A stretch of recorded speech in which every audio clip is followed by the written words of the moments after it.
Leanna stood at the edge of the cliff, wind tearing at her cloak, and wondered if falling would hurt less than remembering. Below her, the sea churned against jagged rocks. Behind her, the kingdom that had taken everything burned in the distance. Not literally, not yet, but she could still smell the smoke from 3 weeks ago when soldiers torched her family's estate. Could still hear her brother's voice cut short mid-sentence. Could still feel the iron shackles before she'd slipped them in the chaos. They'd called her a traitor, posted her name on wanted boards in every town square from the capital to the borderlands. Lyanna Thorne, conspirator against the crown, enemy of the realm, to be executed on sight. The accusation was a lie.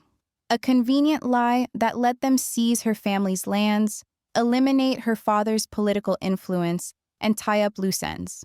Her father had opposed the war, had spoken too loudly about the regent's corruption, so they'd manufactured treason charges, raided their home at dawn, and killed everyone who resisted. Leanna had survived by accident. She'd been in the library when soldiers breached the gates, heard the commotion, ran, hid in a grain shipment leaving the estate. By the time she'd emerged 2 days later, miles away and half-starved, her entire family was dead.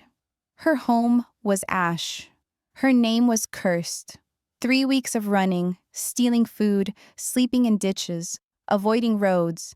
Every town she passed had her face sketched on parchment. Every inn was too dangerous. Every stranger was a potential executioner collecting bounty. She'd made it to the coast, to this cliff overlooking nothing, and realized she had nowhere left to go. The wind pushed harder. Leanna closed her eyes. Maybe she should just let it carry her over. End this. Stop running from a fate already written. What was the point of surviving if survival meant living like a hunted animal? If every breath was borrowed time? If she'd never be anything but the traitor they'd made her? Bit dramatic for a Tuesday, don't you think? Leanna spun. A man stood 20 feet behind her, leaning against a twisted tree like he'd been there for hours. He was young, maybe late 20s, with dark hair that fell messily across his forehead and clothes that had seen better days. A bow was slung across his back. A dagger hung at his hip. His eyes were sharp, assessing, but his mouth curved in something that might have been amusement. "Leave me alone," Leanna said. Her voice came out hoarse from days without proper speech. "Can't do that." He pushed off the tree, walked closer. Not threatening, just casual. "You're thinking about jumping. I've got a strict policy against letting people throw themselves off cliffs. Bad for the soul. Mine specifically. You don't know what I'm thinking. You're standing 6 inches from the edge, staring down at rocks that would definitely kill you, and you haven't moved in 10 minutes. I've been watching." He gestured at the tree. "Call it an educated guess." Leanna turned back toward the sea. "Then stop watching and let me make my own choices. Here's the thing about choices." He was beside her now. She hadn't heard him move. "Once you make that particular one, you don't get any more. Seems wasteful, especially for someone who looks like they've fought pretty hard to stay alive this long." She looked at him. Really looked. He didn't have the bearing of a soldier. Didn't have the polish of nobility. His clothes were traveler's gear, worn but well-maintained. His hands were calloused.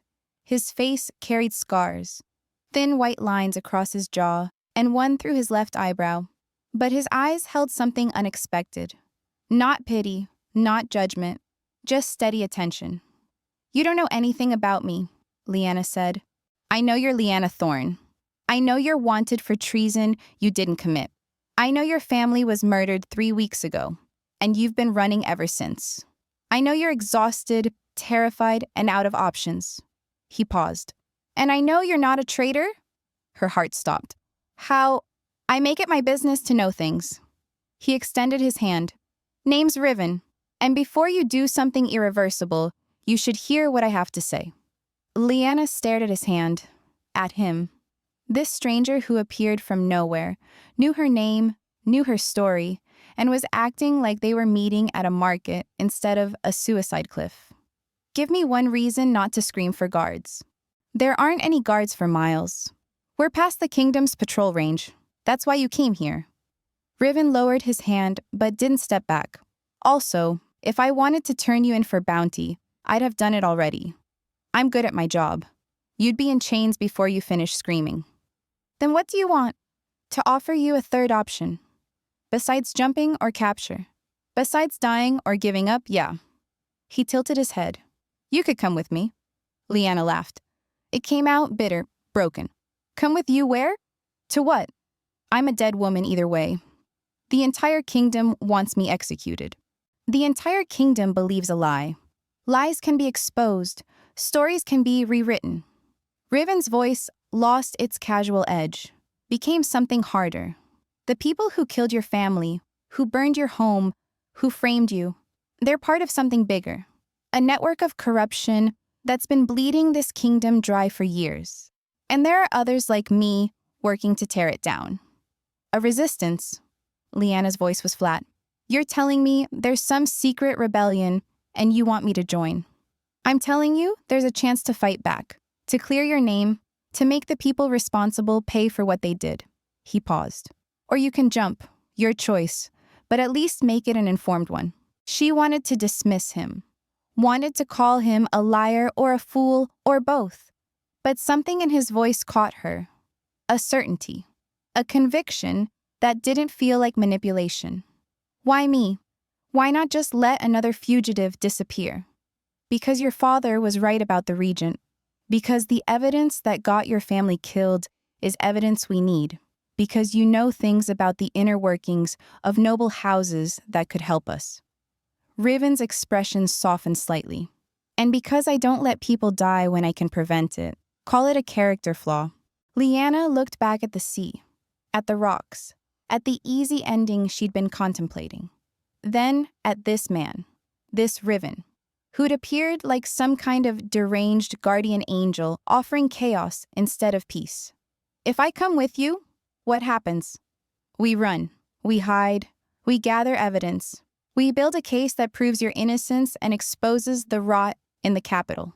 Eventually, we take down everyone responsible. He said it like it was simple, like overthrowing corrupt powers was just another task on a list. It won't be easy, won't be safe. You'll probably want to kill me at least twice a week, but you'll be alive, and you'll be doing something that matters. You're insane. I've been called worse. Riven grinned. It transformed his face completely, made him look younger, almost boyish. So what'll it be? The rocks or the revolution? Lyanna realized she was crying. When had that started? Tears tracked down her face, cold in the wind. She'd been so numb for so long that feeling anything, even grief, was almost startling. I don't know how to fight. Lucky for you, I'm an excellent teacher. He offered his hand again. Come on, step back from the edge. We've got work to do. She shouldn't trust him, shouldn't believe a word from this stranger who claimed to know everything about her. Shouldn't walk away from this cliff with someone who could be lying, could be working for the crown, could be leading her straight into a trap. But what did she have to lose? Her family was gone. Her home was gone. Her identity was already dead. Maybe that meant she was free to become something else. Lyanna took his hand. His grip was warm, calloused, steady. He pulled her back from the edge, away from the rocks, away from the easy ending. Good choice, Riven said. Now let's get moving before someone actually does show up. I've got a camp about 3 miles east. Food, fire, the basics. We'll start there. Start what? He was already walking, pulling her along. Start turning you from a tragic victim into a living problem for everyone who wronged you. It's going to be fun. Lyanna followed. Not because she trusted him, not because she believed his promises, but because for the first time in 3 weeks, someone had looked at her and seen something other than a dead woman walking. Riven had seen possibility, potential, a future that wasn't just survival. Maybe he was lying. Maybe this was all an elaborate trap. Maybe she'd regret this within the hour. But standing on that cliff, she'd had nothing. Now she had a direction, a purpose, a stranger with a dangerous smile leading her into unknown territory. It wasn't hope, not yet, but it was movement. And movement meant she was still alive. Riven's camp wasn't a camp. It was a cave barely deep enough to qualify as shelter, hidden behind a curtain of dead vines and crumbling rock. Inside, a small fire crackled, surrounded by supplies that looked stolen or scavenged. Blankets, dried meat, a dented pot, 2 packs leaning against the stone wall. Leanna stood at the entrance, dripping from the mist that had rolled in during their walk. Her legs ached. Her mind felt numb again, the brief spark of decision already fading into doubt. Sit. Riven gestured to a flat stone near the fire. You look like you're about to collapse. She sat. The warmth felt alien against her skin. She'd been cold for so long, she'd forgotten what heat was supposed to feel like. Riven crouched across from her, studying her face with unsettling intensity. When did you last eat? I don't remember. Helpful. He grabbed dried meat from one pack, tossed it to her. Eat that. You're no good to anyone if you keel over. She caught it reflexively, stared at it. Her stomach twisted with something that might have been hunger or nausea. Hard to tell anymore. Not poisoned, Riven said. Though I appreciate the suspicion. Shows you're not completely broken? I'm not broken? Course not. That's why you were about to swan dive off a cliff. The words should have stung. Instead, they just sat there, blunt and factual. Leanna bit into the meat. It was tough, salty, probably older than she wanted to know. But it was food. Her body remembered what to do with it. Riven watched her eat with the focus of someone assessing a new weapon, calculating its condition, its potential use. It should have bothered her. It didn't. At least he wasn't pretending she was fragile. So, he said after a minute, questions. I'm sure you have them. Why were you at that cliff? I've been tracking you for 2 days. Her hand froze halfway to her mouth. Tracking me. Don't panic. I'm not with the crown. If I were, you'd already be in chains. He poked the fire with a stick, sending sparks spiraling upward. I was in the capital when your family was arrested. Heard the charges. Knew they were fabricated. How? Because I know who actually did what they're accusing you of. And it wasn't anyone named Torin. The name of her family hit like a fist. She hadn't heard it spoken aloud since the executions. Then who? Lord Castellan Draven and 3 of his pet magistrates. They've been embezzling crown funds for years, covering it with false records and convenient scapegoats. Riven's voice went flat, cold. Your father discovered the discrepancies while auditing trade accounts, so they eliminated the problem. Leanna's vision blurred. She knew her father had been working on something sensitive. He'd mentioned irregularities, asked her to be careful. She'd thought he was being paranoid. He'd been right. Why my whole family? Her voice cracked. If father found the evidence, why kill everyone? Because your mother started asking questions after his arrest. Your brother tried to reach allies in the northern provinces. They became liabilities. Riven's jaw tightened. Draven doesn't leave loose ends. You survived because you weren't in the city when they made their move. Pure luck. Not luck. She'd been visiting the coast for research, a manuscript project that suddenly seemed laughably trivial. If she'd been home that night, she'd be dead too. You said you have proof. I have pieces, documents, testimony from a magistrate's clerk who grew a conscience. It's not enough yet, but it's a start. He leaned forward. That's where you come in. I don't understand. Your father kept records. You know his methods better than anyone. Where would he hide something he didn't want found? Leanna's mind spun. Father had always been meticulous, paranoid about backups. If he'd discovered corruption, he wouldn't have kept evidence in obvious places. He'd have hidden it somewhere personal, somewhere only family would think to look. The summer house. Her breath caught. There's a property, north of the capital. We used it for holidays when I was young. Father kept a study there. Riven's eyes lit up. Can you get us in? Maybe, if it hasn't been seized.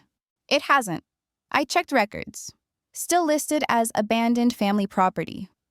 Too insignificant for Draven to bother with. He grinned. Which makes it perfect. That's 3 days' travel from here, through Crown territory.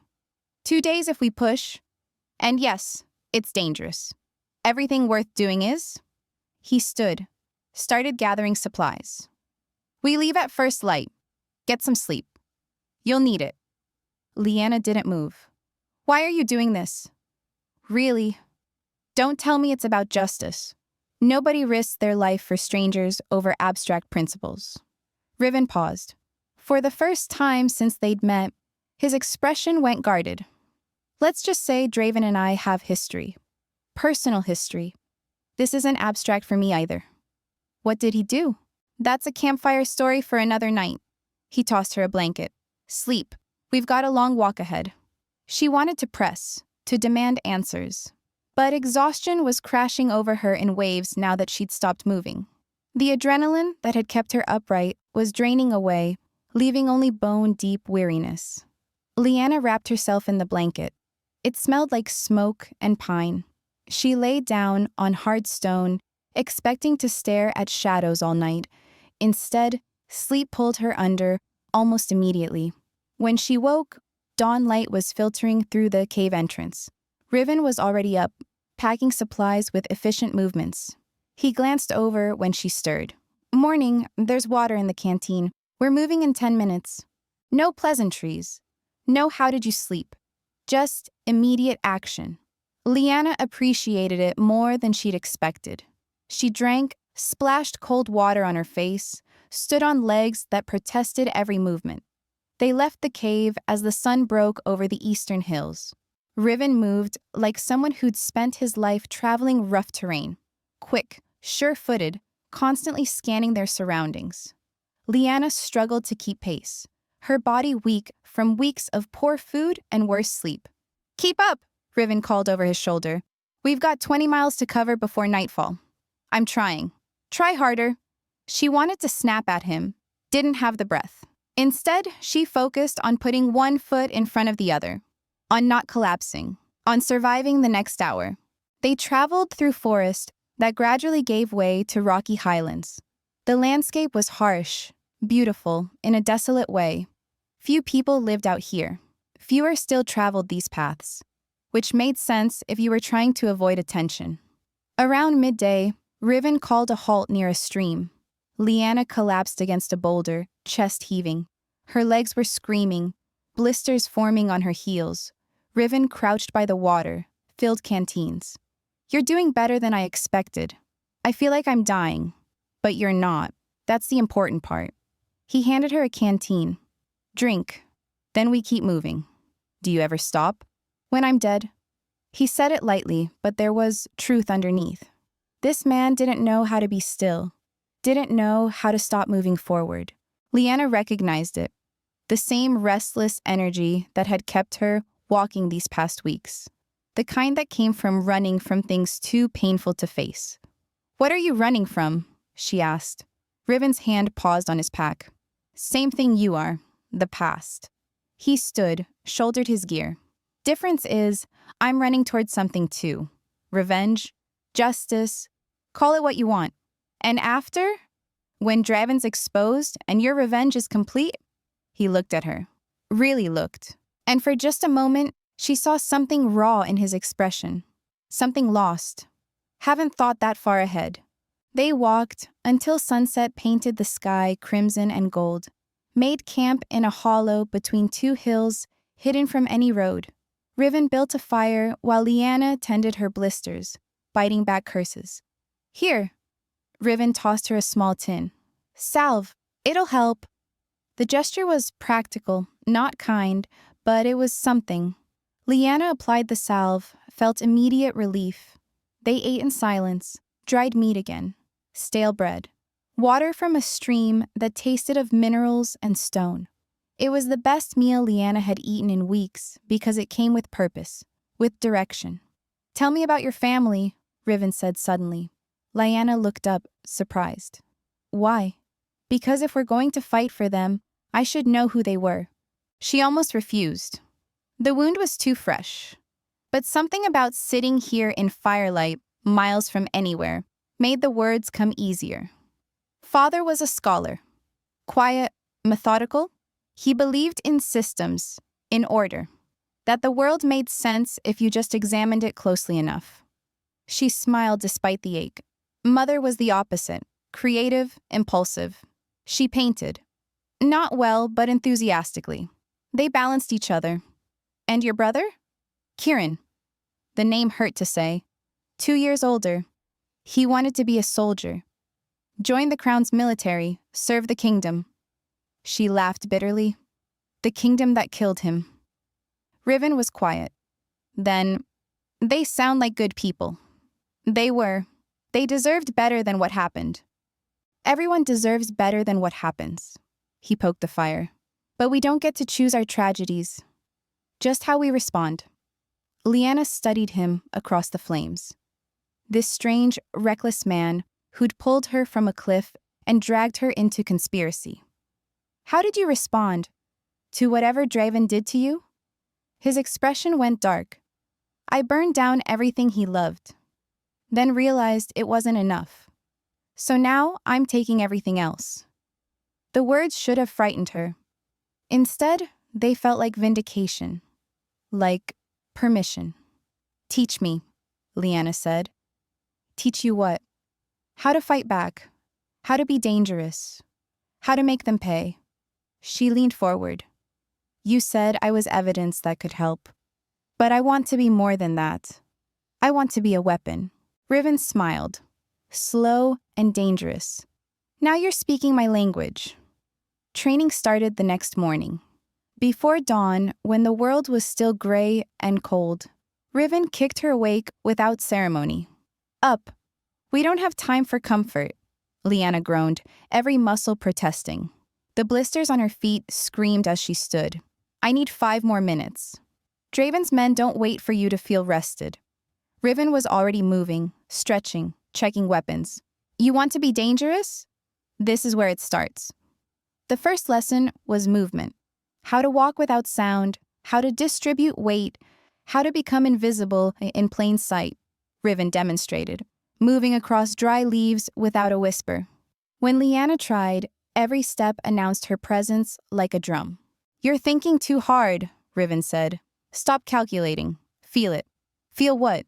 The ground, the rhythm. Your body already knows how to move. You're just in your own way. She tried again, failed again. Her frustration mounted with each noisy step. Riven caught her arm. Stop. Breathe. This isn't about perfection. It's about progress. Something in his tone made her pause. Patient. Almost gentle. She'd expected mockery, but found encouragement instead. They practiced for hours. By midday, Leanna could move with half the noise she'd made that morning. Progress. Small, painful, but real. Next came awareness. Riven blindfolded her, made her identify sounds. The snap of a twig, direction of wind, distance of footsteps. At first, everything blurred together. Gradually, patterns emerged. The world had texture when you stopped looking and started listening. Why does this matter? Leanna asked during a break, sweating despite the cold. Because survival isn't about strength. It's about information. Riven unwrapped dried meat, offered her half.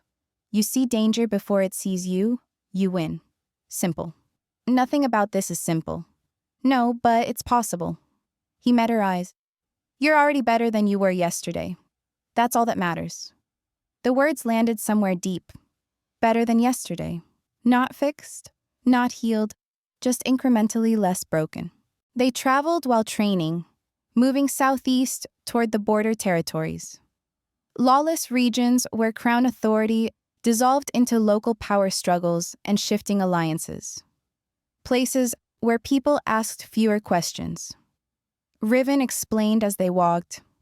Draven's reach is long, but not infinite. Out here, gold matters more than titles. Information more than lineage. We blend in, gather what we need, disappear before anyone remembers our faces. What exactly are we gathering? Evidence, testimony, proof of what he's done. Riven's expression hardened. Draven's careful, covers his tracks. But everyone makes mistakes eventually. We find those mistakes, document them, build a case that can't be ignored. And if the Crown ignores it anyway, then we take the evidence to the people. Let them decide what justice looks like. Revolution. He was describing revolution without saying the word. Leanna should have been terrified. Instead, she felt something almost like hope. That evening, Riven taught her basic self-defense.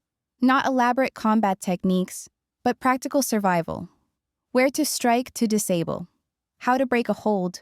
Using momentum against larger opponents. Most fights are decided in the first 3 seconds, he explained, demonstrating a wrist lock. Surprise, violence, escape. You're not trying to win. You're trying to survive long enough to run. Leanna practiced the movements until her arms ached. Muscle memory slowly forming. Why are you doing this? She asked suddenly. Training me. You could move faster alone. Riven considered the question. Maybe I'm tired of moving alone. The honesty caught her off guard. This man, who wore recklessness like armor, admitting to loneliness.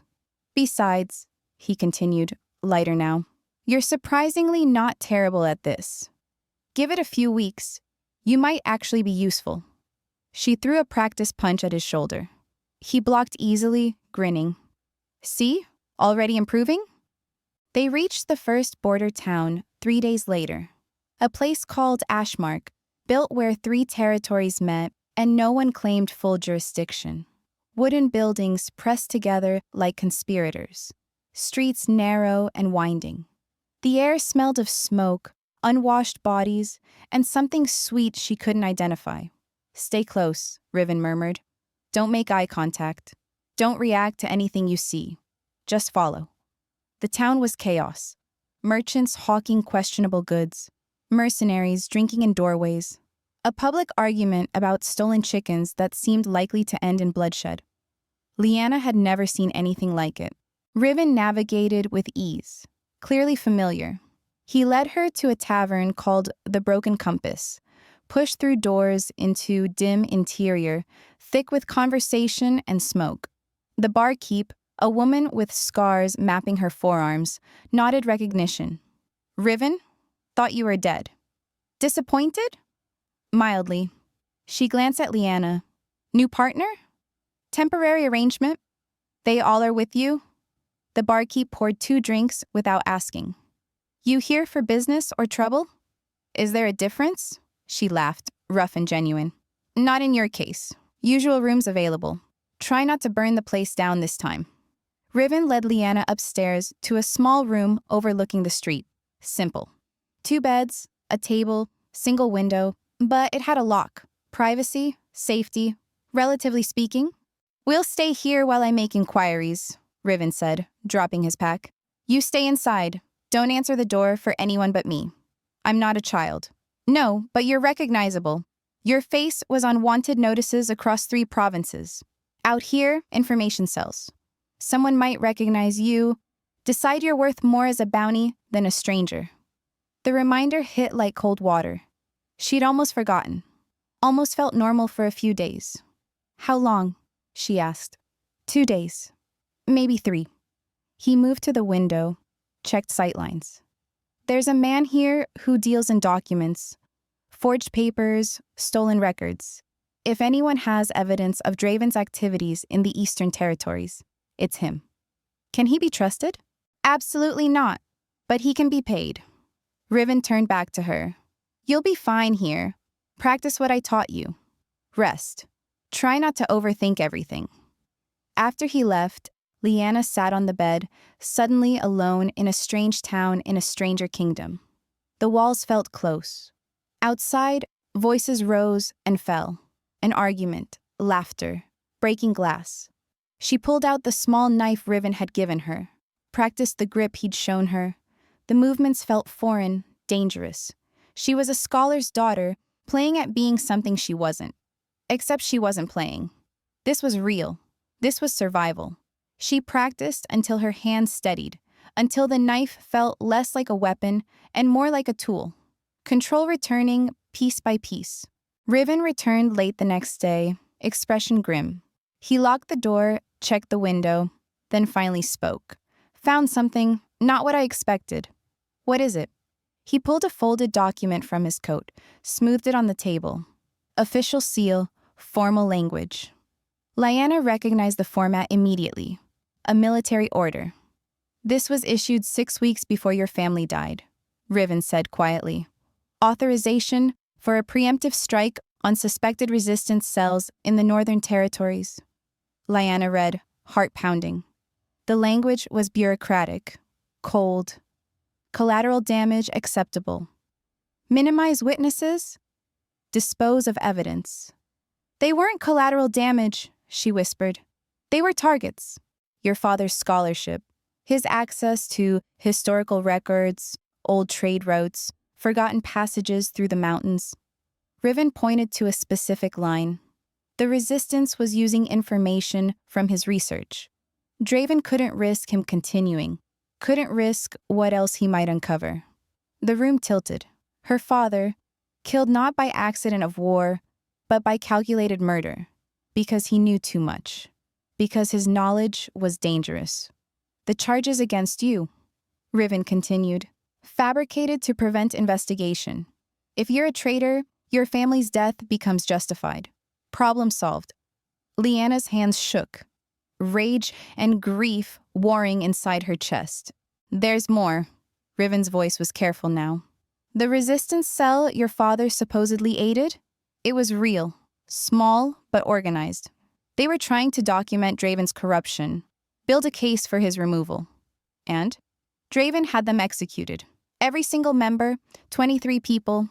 He paused. Your brother was one of them. The world stopped. Kieran, her brother who wanted to serve the kingdom, who believed in order and justice, and doing the right thing. He'd been secretly helping them, Riven said gently, gathering information from inside the military. He was trying to protect your family by exposing Draven before Draven killed them anyway. Lyanna's voice was hollow. He died trying to save us. Riven nodded. She stood, walked to the window, stared at nothing. Everything she'd believed about her family's death had been a lie. Not random tragedy, not unfortunate casualties. Murder. Premeditated, calculated, covered up. I'm sorry, Riven said behind her. Don't be. She turned, and something in her had crystallized, hardened. You asked what I wanted. Now I know. I want everyone to know what he did. I want Draven's crimes exposed so thoroughly he can't hide behind his title. I want justice. That's a dangerous want. I don't care. She met his eyes. Teach me everything. Make me whatever I need to be. I'm done running. Riven studied her. Then slowly, he smiled. Not his usual reckless grin. Something darker, more respectful. All right then, let's burn his world down. The training started at dawn. Not gentle, not gradual. Riven woke her before first light, handed her worn leather gloves, and led her to an abandoned warehouse 3 streets over. Empty crates, rusted chains, dust thick enough to taste.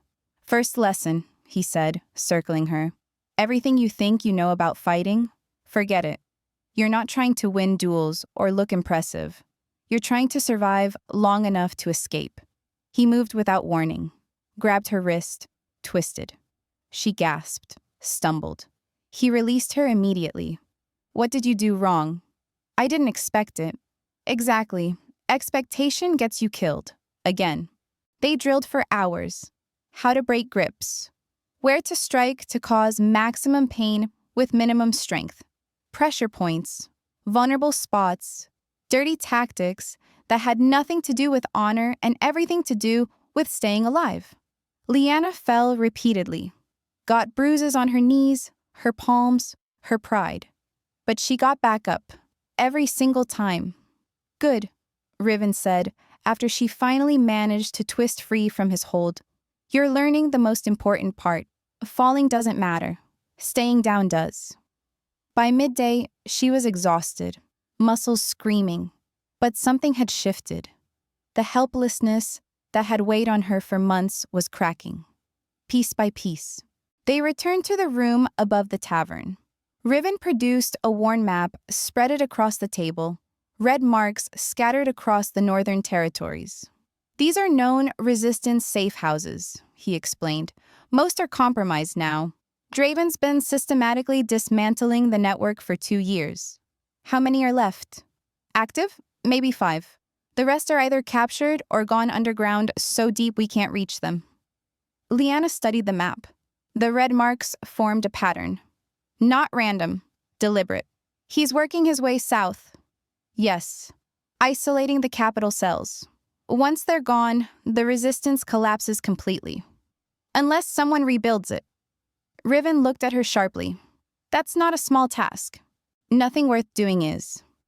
She traced a route with her finger. My father's research, the historical records. Most scholars dismiss them as academic curiosities. But the old trade routes, the forgotten mountain passages, they're real. I know where they are. Draven knows your father had that information. That's why he killed him. But Draven doesn't know I have it too. She met Riven's eyes. My father taught me everything. Made me memorize routes in case the documents were ever lost. I thought it was just his paranoia. Turns out he was preparing me. Riven leaned back considering. If we could re-establish supply lines through those routes, connect the isolated cells, that changes everything. It gives the resistance a fighting chance. It also makes you the most valuable target in the kingdom. I'm already a target. Might as well be a useful one. He laughed, short, surprised. You've changed. I'm tired of being afraid. She folded the map carefully. You said you'd teach me everything. I'm ready to learn. Over the following weeks, Riven transformed her. Not just physically, though the combat training continued daily. He taught her how to read people, how to spot lies in body language, fear in eye movements, loyalty in small gestures. Everyone broadcast their intentions, he explained one evening. They were watching the tavern crowd from their window. That man in the corner. See how he keeps touching his coin purse? He's planning to leave without paying. The woman by the bar. Notice her hands? She's wearing a wedding ring, but watching the door like she's expecting someone who isn't her husband. Liana observed, started seeing patterns she'd never noticed before. The world became a text to be read, decoded, understood. He taught her disguise. How to change her posture, her walk, her entire presence. How a scholar could become a servant, a merchant, a beggar. Identity as fluid as water. People see what they expect, Riven said. Give them the right expectations, they'll fill in the rest themselves. She practiced accents, dialects, learned to mimic speech patterns from different regions. Her gift for languages, once purely academic, became a survival tool. But the most important lessons came late at night, when the training stopped and they just talked. Riven told her about his past. Not all of it, but enough. I was a soldier once, he admitted. Believed in the kingdom, in serving something greater. Then I watched my commander execute prisoners who'd surrendered, unarmed people begging for mercy. He called it military necessity. What did you do? I objected. Got court-martialed for insubordination. Would have been executed if I hadn't escaped. He smiled bitterly. Turns out, questioning orders is treason. So I became what they accused me of being. A traitor. A rebel. Someone who fights the system instead of serving it. Do you regret it? Only that I didn't act sooner. That I followed orders as long as I did. He looked at her. Your brother understood that. He saw the corruption and chose to act. That takes courage most people never find. Liana felt tears threaten. She blinked them back. I wish I'd known. Wish he'd told me what he was doing. He was protecting you, keeping you separate so you wouldn't be implicated. It didn't work. No, but he tried. That matters. They sat in silence, the kind that felt comfortable now. Natural. Why are you doing this? Liana asked finally. Helping me, training me. You could have left me in that alley. Could have walked away a dozen times since. Riven was quiet for a long moment. Because I see something in you. Something worth preserving, worth fighting for. He met her eyes. And maybe because I'm tired of fighting alone. Something passed between them. Unspoken. Fragile. Not quite trust. Not yet, but the foundation of it. The next morning, Riven brought someone new. A woman, mid-30s, scarred hands, sharp eyes. She assessed Liana with the precision of a jeweler examining a stone. "This is Mara," Riven said. "She runs what's left of the Northern Resistance Network." "I've heard about you," Mara said. "Not friendly, not hostile, just factual. Scholar's daughter, accused traitor, supposedly dead. Not dead yet. Riven says you have information, routes through the mountains." Liana nodded. "My father's research, documented passages that haven't been used in centuries. Most are still navigable." "Can you draw them?" "From memory, yes." Mara glanced at Riven, something unspoken passing between them. Then back to Liana. "If you're lying, if this is a trap, I'll kill you myself." "It's not a trap. We'll see." Mara produced parchment, charcoal. "Draw."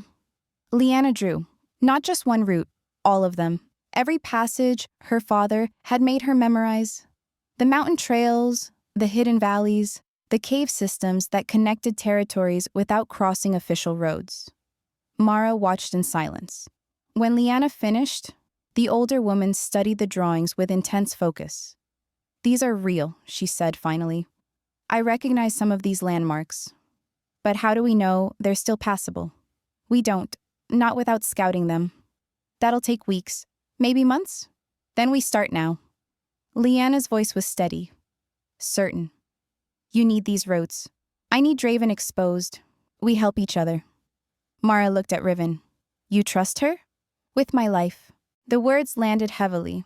Liana felt something warm bloom in her chest. Trust. He trusted her. "All right." Mara rolled up the parchment carefully. "We'll verify these routes. If they're legitimate, you're in. But understand something. This isn't a game. People will die. Maybe you, maybe all of us. If you can't handle that, leave now." Liana thought of her family. Her father's careful lessons, her mother's gentle strength, her brother's sacrifice. Kieran died trying to save them, died fighting for something he believed in. "I'm not leaving," Mara almost smiled. "Good, because we need all the help we can get." She left, taking the drawings with her. Riven closed the door, turned to Liana. "You're committed now, no going back." "I know. They'll come for you eventually. Draven's forces. When they realize you're alive, that you're working with us. Let them come." She touched the knife at her belt, the one he'd given her. "I'm not running anymore." Riven studied her, then nodded slowly. "No, you're not." He moved toward the door. "Get some rest. Tomorrow, we start the real work." "What's the real work?" He paused, looked back. Something dangerous in his expression. Something that made her pulse quicken. "Tomorrow, we start hunting." Hunting turned out to be more complicated than Liana expected. Not the physical act, that she could manage, but the patience required, the waiting, the endless hours of watching, learning patterns, understanding how Draven's forces moved through the territory. Riven taught her to track, not animals, people. How to read disturbed earth, broken branches, the way grass bent under boots. How to distinguish between a patrol route and a merchant caravan. How to identify which soldiers were veterans and which were conscripts barely old enough to hold a sword.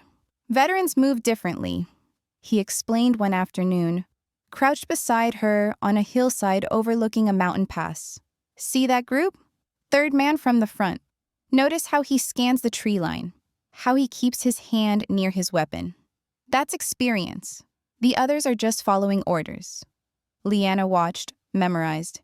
"And that matters because veterans are dangerous, but they're also predictable.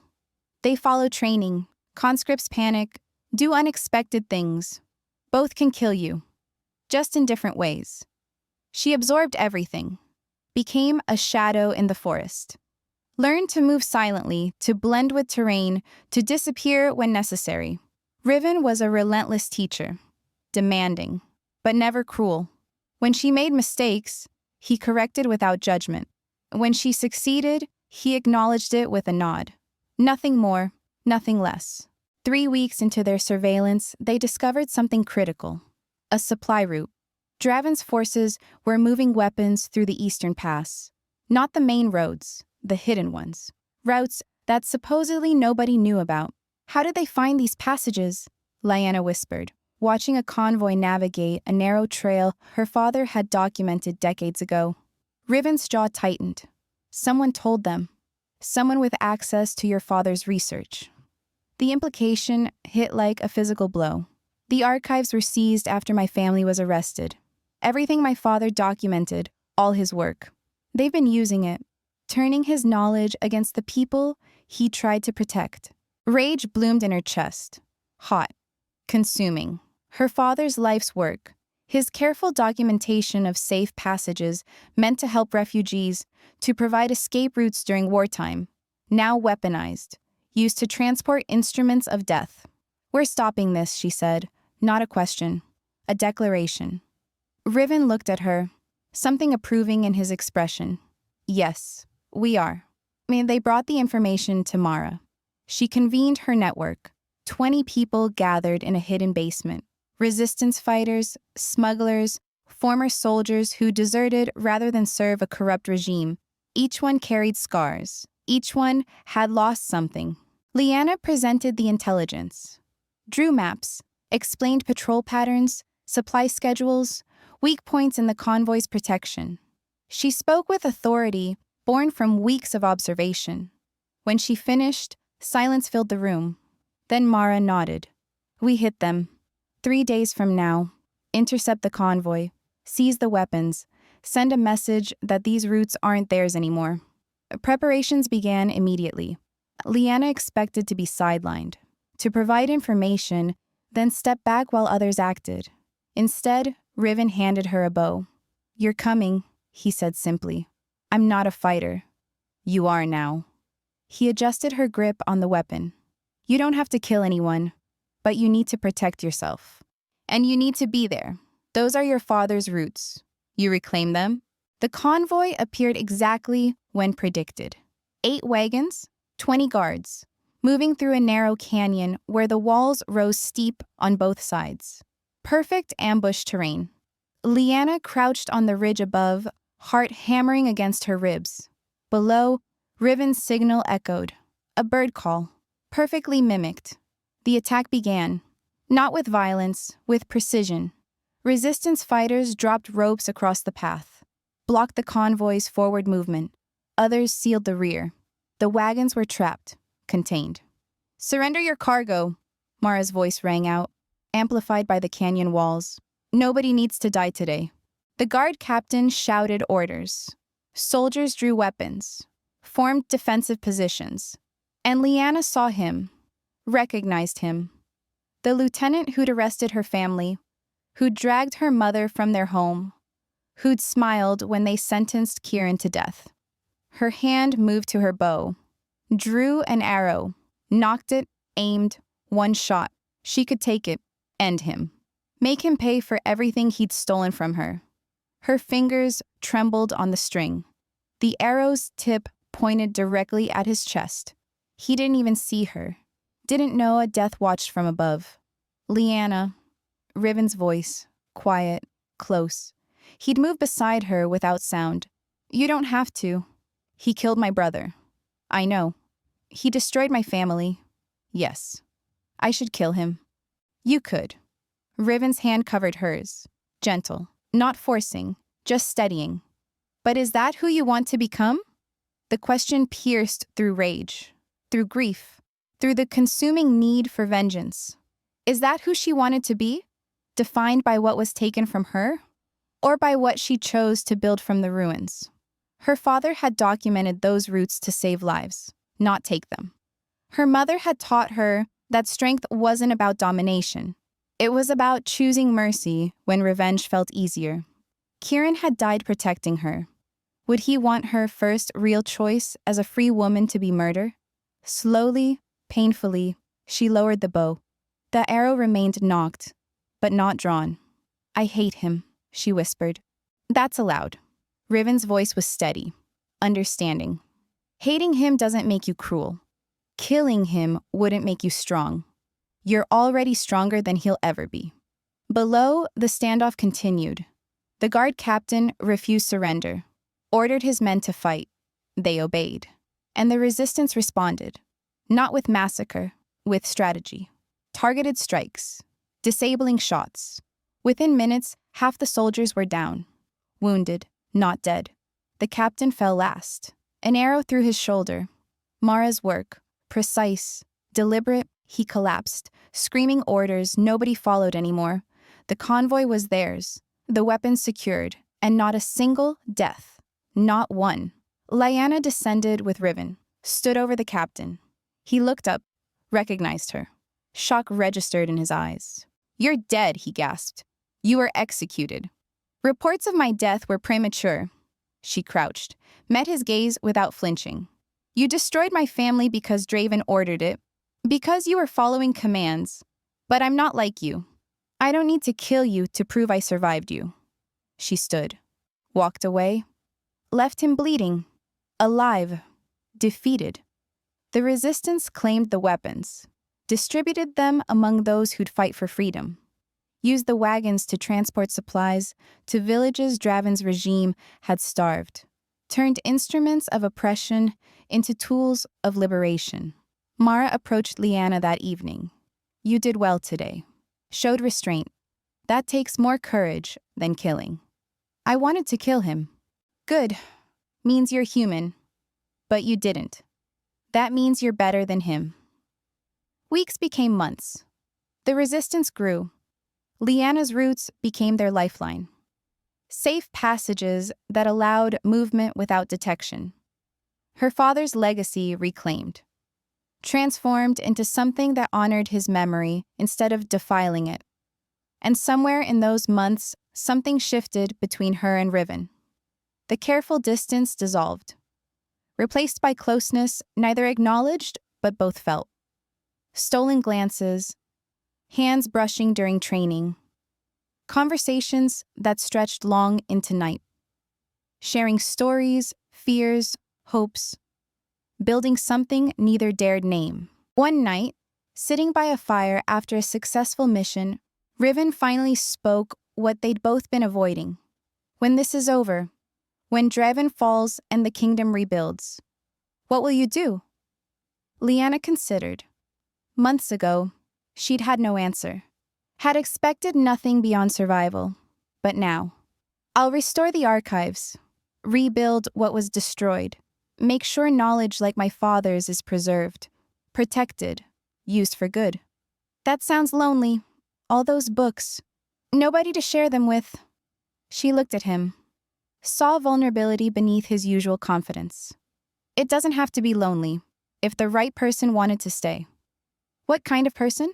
"Someone reckless, dangerous, who makes terrible jokes at inappropriate times." She smiled. "Someone who taught me that surviving isn't enough, that living means choosing hope even when grief feels easier." Riven moved closer, firelight dancing across his features. "I'm not easy to be around. Neither am I. I don't know how to do this. The normal relationship thing." "Good, because nothing about this is normal." He kissed her then, gentle, tentative, like she was something precious, breakable. She kissed back, fierce, certain, proving she wasn't fragile. Not anymore. When they pulled apart, Riven pressed his forehead to hers. "I'm terrified." "Of what?" "That I'll lose you. That something will happen and I'll be too late to stop it. Then we don't waste time being careful. We live, fully, right now. Every moment we get." "That's a terrible plan." "It's the only plan I have." He laughed, pulled her close, and they sat there. Two broken people who'd found each other in the wreckage, who'd chosen to build something new instead of dwelling in ruins. The kingdom would change. Draven would fall eventually. Justice would come. But regardless of what the future held, Lyanna knew one truth with absolute certainty. She'd survived the worst life could inflict, lost everything, been branded, exiled, left for dead. But she'd found something worth more than what was taken. Found herself, found purpose, found someone who saw her not as a victim, not as a survivor, but as a woman who chose strength over surrender, who transformed grief into determination, who proved that chaos could give birth to hope. And sometimes that was enough. Sometimes that was everything. 6 months after that night by the fire, Draven fell. Not through violence, through exposure, every document, every testimony, every crime laid bare before the kingdom. The evidence Lyanna helped gather, the roots she'd reclaimed, the network Riven had rebuilt, all of it converged into a case so damning that even Draven's allies abandoned him. He was arrested, tried, convicted, and Lyanna stood in the courtroom when they read the verdict. Watched the man who'd destroyed her family face justice. She felt no triumph, no satisfaction, just quiet closure. The kind that comes from knowing the truth finally mattered more than power. So, the kingdom began healing. Slowly, painfully, new leadership emerged. People who'd survived corruption, who understood the cost of tyranny. Mara took a seat on the reformed council. Other resistance leaders followed. They built something better from the ashes of what failed. Lyanna returned to the archives, found them ransacked. Decades of knowledge destroyed or stolen. She stood among the wreckage and made a choice. She'd rebuild, not alone. Riven helped, so did others. Former resistance fighters who needed purpose beyond war. Scholars who'd hidden during the purges. Common people who understood that knowledge belonged to everyone. They restored what could be saved, recreated what was lost. And Lyanna established something her father never had. A public archive, open to anyone, free to all. Because hoarding knowledge had enabled corruption. Sharing it would prevent history from repeating. Riven stayed, not because he had nowhere else to go, but because he chose to. They built a life together among the books and documents. Chaotic and peaceful in equal measure. He'd leave for weeks sometimes, helping communities rebuild, tracking down remaining corruption, always returning with stories and that dangerous smile she'd learned to love. They never married, didn't need ceremony to prove what they'd built. Their commitment was in the choosing. Every morning, every challenge, every moment they decided to stay instead of run. Years passed. The kingdom stabilized. Lyanna's archive became renowned, a place of learning, of truth. People came from distant territories to study there, to learn from the woman who'd survived betrayal and built something that honored the dead while serving the living. Sometimes she'd stand at the same cliff where Riven found her, not contemplating endings anymore, just remembering beginnings. How close she'd come to surrendering. How one reckless stranger had offered an alternative. How she'd chosen to take his hand. The grief never disappeared completely. She still thought of her family, still felt the ache of their absence, but it no longer defined her. She'd transformed loss into legacy, turned her father's research into tools for peace, made her mother's belief in mercy a guiding principle, honored Kieran's sacrifice by fighting for the justice he'd died pursuing. And when people asked how she survived, how she rebuilt after losing everything, she'd smile, tell them it wasn't survival, not really. Survival was just breathing. Living was choosing to build something from the ruins, finding people who saw your broken pieces and helped you forge them into armor. The kingdom would never be perfect. Corruption would always exist. Power would always corrupt. But now there were people watching, documenting, holding leadership accountable, and that made all the difference. Lyanna's story became legend. The traitor who was never a traitor. The broken woman who refused to stay broken. The scholar who became a warrior. The survivor who chose to live instead of merely exist. But to her, it was simpler than legend. It was just a choice, made on a cliff overlooking the sea, when a reckless stranger asked if she'd rather jump or fight. And she'd chosen to fight. Not just against enemies, against despair, against the belief that loss meant the end. She'd fought and won. Not because she was special, but because she refused to let tragedy have the final word. Because she'd found someone who believed she was worth saving. And eventually learned to believe it herself. That was the real victory. Not defeating Draven, not rebuilding the archives, but reclaiming herself, choosing hope when grief felt easier, building a future when the past tried to consume her. Sometimes that's all any of us can do. Survive the worst. Find the people who make living possible, and choose to build something beautiful from the wreckage.